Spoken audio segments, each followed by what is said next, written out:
এক রাতে হঠাৎ জঙ্গলে অস্বাভাবিক নীরবতা নেমে এলো।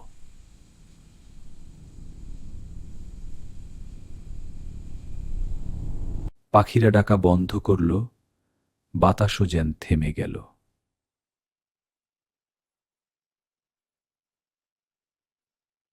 একটা হরিণ হঠাৎ অনুভব করল কেউ তাকে দেখছে।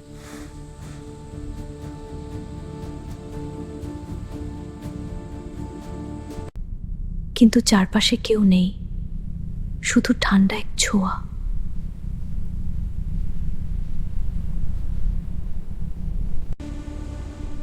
হঠাৎ অন্ধকারে দুইটা লাল চোখ জ্বলে উঠল।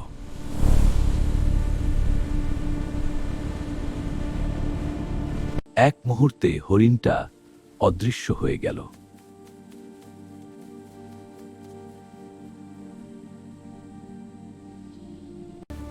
খবরটা ছড়িয়ে পড়তেই সব প্রাণী পালাতে শুরু করল।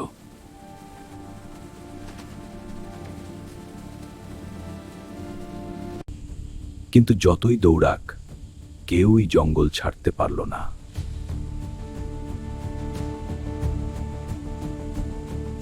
রাতের শেষ দিকে শোনা গেল এক শেষ চিৎকার, তারপর সব চুপ।